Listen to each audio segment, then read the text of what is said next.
कोटा में आज क्या कुछ हुआ आप देखिए हमारे साथ। पेंटेड स्टॉक पक्षी इन दिनों पर्यटकों के लिए आकर्षण का केंद्र बना हुआ है।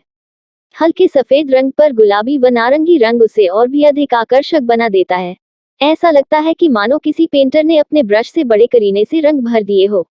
लंबी और पतली टांग, नुकीली लंबी चोंच उसे दूसरे पक्षियों से अलग करती है। यह पक्षी मानव से भी ज्यादा समझदार होते हैं, क्योंकि यह अपने सुरक्षा के लिए अपने आसपास की हरियाली बचा कर रखते हैं। पेंटेड स्टॉक अपने घोंसले को बनाने के लिए बाहर के तिनके का इस्तेमाल करते हैं। वो जिस भी पेड़ की शाखा पर बैठते हैं, उसके तिनकों का इस्तेमाल घोंसला बनाने के लिए नहीं करते हैं, बल्कि अन्य शाखाओं से एक एक तिनके बटोरकर अपना घोंसला बनाते हैं। यह प्रवासी पक्षी हैं। उत्तपुरिया में इनकी करीब 10,000 से ज्यादा आबादी है, लेकिन वहां पेड़ों की कटाई होने से इनका रुख शहर की ओर हो गया है। इन दिनों राजपुरा के तालाब किनारे पेड़ों पर 500 से ज्यादा पेंटेड स्टॉक बर्ड की आबादी बसी है। पक्षी प्रेमी इन्हें देखने के लिए दूर दूर से आ रहे हैं। नेचर प्रमोटर एच जैदी ने बताया कि शहर से 25 किलोमीटर दूर राजपुरा के तालाब किनारे पेड़ों पर पेंटेड स्टॉक बर्ड यानी जांघिल पक्षी घोंसले बनाने में जुटे हुए हैं। दिन भर यह पक्षी पेड़ों पर अटखेलियां करते रहते हैं। पेंटेड स्टॉक को नेस्टिंग के लिए ऐसे तालाब चाहिए होते हैं जिनमें छिछले पानी में कांटेदार पेड़ हो और मछलियों अधिक हो। ये पक्षी 7 सालों से यहाँ आ रहे हैं, लेकिन गत वर्ष 250 की संख्या में यहाँ आए थे, लेकिन कुछ दिनों बाद ही वापस लौट गए थे, जिनके जाने का कारण पता नहीं चल सका। लेकिन इस वर्ष दोगुनी संख्या में वापस लौट आए हैं। यह वंश वृद्धि का संकेत है, जो पक्षी पर्यटन की दृष्टि से महत्वपूर्ण है। जांघिल 5 से 10 के समूह में कॉलोनी बनाकर रहते हैं और आपस में एक दूसरे की मदद करते हैं। जैदी के मुताबिक राजपुरा के तालाब में करीब 4 साल पहले पेंटेड स्टॉक की प्रजनन कॉलोनी बनी थी। इतनी बड़ी संख्या में यह पक्षी इस वर्ष ही यहाँ दिखाई दिए हैं। यह जोड़े में होते हैं। इनकी संख्या को देखते हुए इस बार 250 से ज्यादा घोंसले बनने का अनुमान है। यहाँ ब्रीडिंग पेंटेड स्टॉक की संख्या करीब 500 है। जांघिलों ने यहाँ पर देशी बबूल के 50 से ज्यादा पेड़ों पर घोंसले बनाए हैं। एक घोंसले में मादा पेंटेड स्टॉक 3 से 4 अंडे देती है। उन्होंने कहा कि तालाब 4 साल के बाद फिर से पेंटेड स्टॉक पक्षियों से आबाद होने लगा है। अभी तालाब के आधा दर्जन से ज्यादा पेड़ों पर इन जांघिल पक्षियों ने अपने जोड़ों के साथ डेरा डाल दिया है। वन्यजीव प्रेमी सुरेश नागर बताते हैं, पक्षियों का आना अच्छा संकेत है। पेंटेड स्टॉक का वैज्ञानिक नाम माइकटेरिया ल्यूकोसिफाला है, जो भारत के अलावा श्रीलंका, चीन तथा दक्षिणी पूर्वी एशिया के देशों में भी पाया जाता है। पेंटेड स्टॉक शांत स्वभाव और एक ही मुद्रा में घंटों तक खड़े रहने के लिए जाने जाते हैं। यह बर्ड दिखने में बेहद खूबसूरत हैं, एक साथ कई प्राकृतिक रंगों को खुद में संजोए हुए हैं। प्राकृतिक सौंदर्य के बीच इनकी मौजूदगी से तालाब एक बार फिर से मुस्कुराने लगा है। बड़ी तादाद में ये पक्षी प्रजनन के लिए तिनका तिनका इकट्ठा करके पेड़ों पर घोंसले बना रहे हैं। जल्द ही तालाब पर जांघिल पक्षियों के बच्चे नजर आने लगेंगे। फिर 6 महीने तक यह इलाका पक्षियों की चहचहाट से गुलजार रहेगा। विशेषज्ञों ने बताया कि पेंटेड स्टॉक एक दुर्लभ प्रजाति है। इसे थ्रेटेंड एक संरक्षण की स्थिति में लिया गया। हालांकि इसका मतलब यह नहीं है कि प्रजातियों को खतरा है, लेकिन थ्रेटेंड टैक्सा में आमतौर पर कमजोर प्रजातियां शामिल होती हैं। वहीं यह प्रजाति कमजोर स्थिति में मानी जाती है। वर्ष 2001 में डाक टिकट भी जारी हुआ था। विशेषज्ञों के मुताबिक देश में स्टरशिक परिवार में सबसे आम और आकर्षक प्रजाति के रूप पहचान बनाने वाला पेंटेड स्टॉक या जांघिल देखने में सबसे सुंदर पक्षी है। इसे पेंटेड स्टरशिक इसलिए कहा जाता है क्योंकि एक नजर में इसे देखने पर ऐसा लगता है जैसे इसे किसी ने अलग अलग रंगों से रंग दिया हो। अक्टूबर 2015 में राज्य सरकार द्वारा इसे डूंगरपुर जिले की पहचान देते हुए जिले का आइकन बर्ड बनाया है।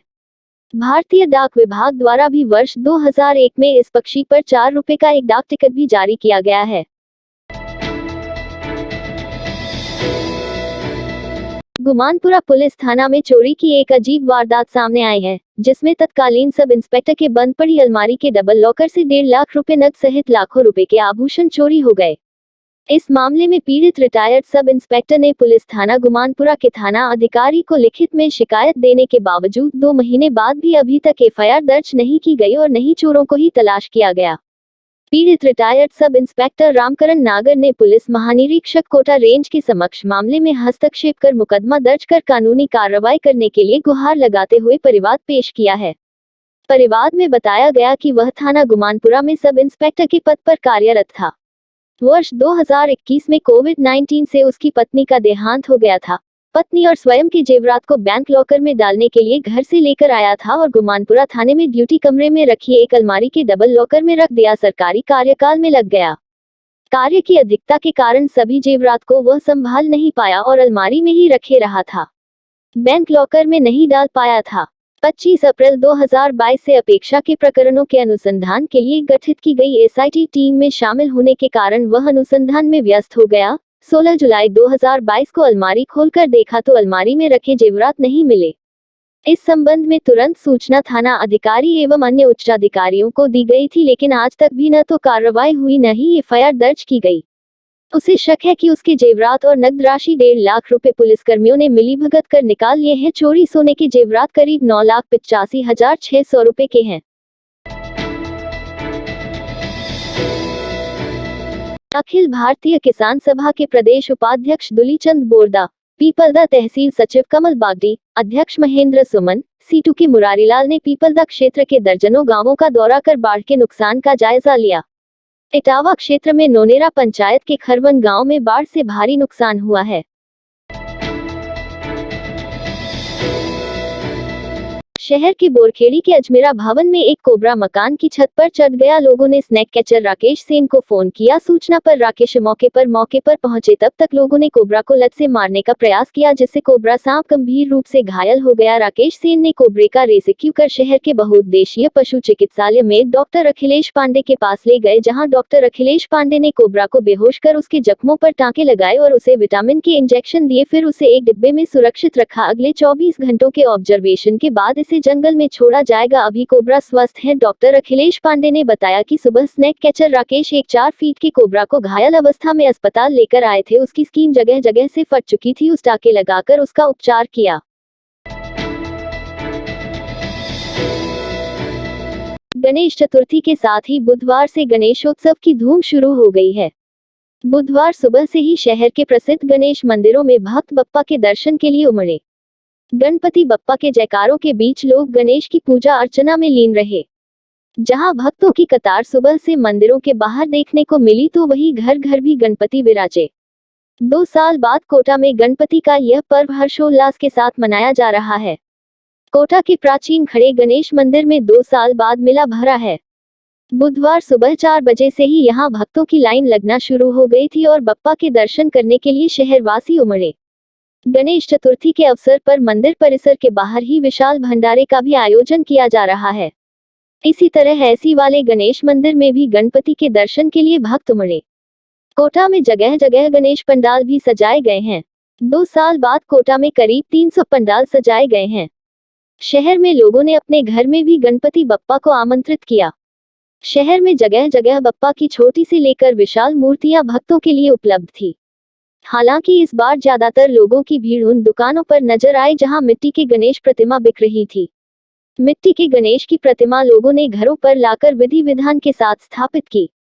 अनंत चतुर्दशी तक गणेश उत्सव मनाया जाएगा। इस रात की सुबह नहीं होती जब तक हाथ में उसकी गर्माहट नहीं होती। चाय का प्याला, अखबार साथ पुराना है, मिट्टी से जोड़ता है। खबरों की खुशबू से सारा घर महकता है। हर रंग में ढला कहानियों से किस्सों तक ले जाता है बेरोक टोक। देश के हर हिस्से तक ये हकीकत का आईना है। ख्वाबों को सच करके दिखाता है। दैनिक नवज्योति, आपके लिए, आपके साथ। ये थे आज के मुख्य समाचार। विस्तार से जानने के लिए पढ़ते रहिए दैनिक नवज्योति। दैनिक नवज्योति के YouTube चैनल को सब्सक्राइब करें और ताज़ा अपडेट के लिए बेल आइकॉन दबाएं।